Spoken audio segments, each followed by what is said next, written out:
Hi, this is Musa. Previously I've showed the first game between Pavel Eljanov and Sergey Karjakin. The first game where Eljanov won was the first rapid game after 2 draws in Classical, and this is Sergey Karjakin's last chance to keep the match going to more rapid and then blitz games and then maybe Armageddon. However, Eljanov will try to hold his position and maybe look for a draw or even a win. Karjakin started a reti, and that is King's Indian attack.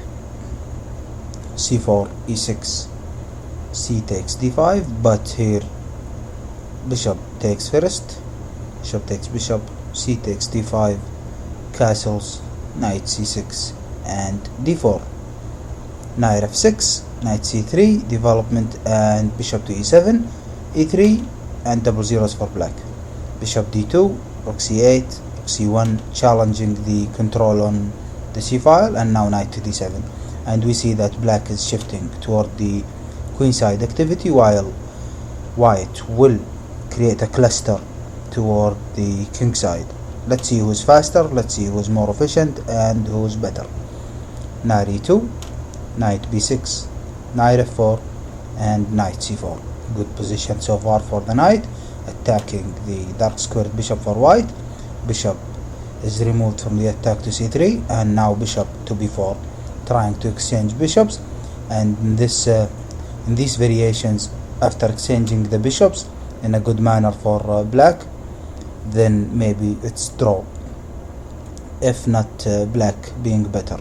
However, b3 now attacks the knight, knight goes to b6 and bishop to b2, refusing to exchange bishops at b4 precisely. Queen e7, maybe preparing to exchange bishops on a3. We will see how white reacts to that. Knight to d3 attacks the bishop, and indeed the bishop goes to a3. Bishop takes bishop, queen takes bishop. Now that the queen is a bit far from the action, knight goes to attack b7.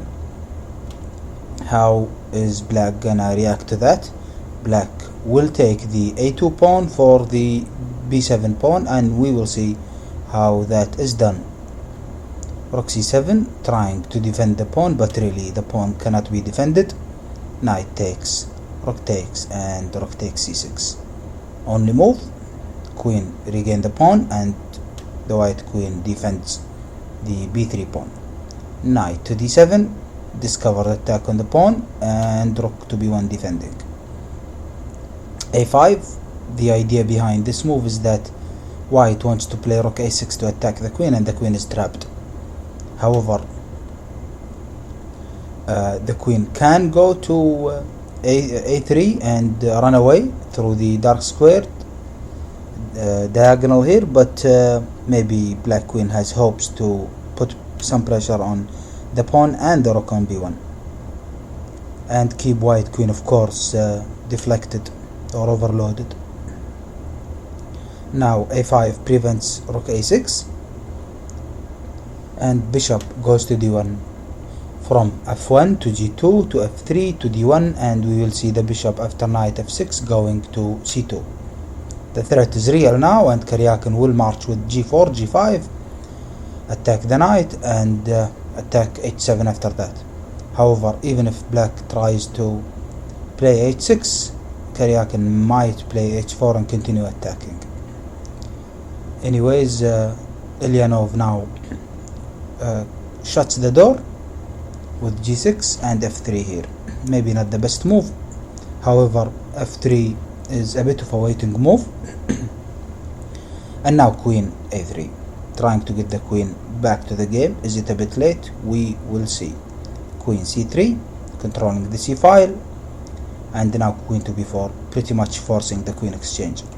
Queens are exchanged, and now rook to a1, and as you can see, white controls the only empty files, and he will march with e4. The bishop covers that, and maybe have two connected pawns in the center. Now Black's only move, perhaps other than moving his rook, is to play h5. It's an empty move, maybe trying to avoid g4 in future. However, h4 now stops h4 from black in any given time. And now rook to e8, planning rook e7, then exchange one pair of rooks. King f2, centralization, and indeed we have black trying to exchange rooks. More centralization of the king, and we have rooks exchanged. King to d2 and rook to b7 back. Passive moves. Black is almost in a zugzwang. Check. King g7, bishop d3, knight d7, e4, d takes e4, and bishop takes, attacking the rook. Rook b6, and now rook to a4. Pressure on the pawn. If black moves the rook, then the pawn is gone, and as you can see, the pawn on b4 is the only weakness in the game. e5 now attacking white center, and maybe white should have took on or should have taken on e5. However, king e3 was also good. Taking on e5 is good also for white. If knight takes king e3, and the king will hunt the knight. Where is the knight going? Now king e3 was played in the game, and king to f6, trying to compete with the white king. Now check, king takes, and rook check. King d6, king d4, and rook to b8. Another inaccuracy. Bishop attacks f7, f6 was played, and now check again.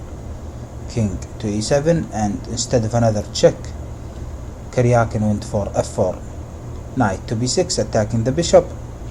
Now check, king d6, and bishop to f7, attacking g6. Rook to c8, trying to go to c3. Rook pins the knight, threatens to take the knight, and now king defends it. Bishop takes pawn, king b7 attacks the rook, rook a5, and rook to c3 indeed.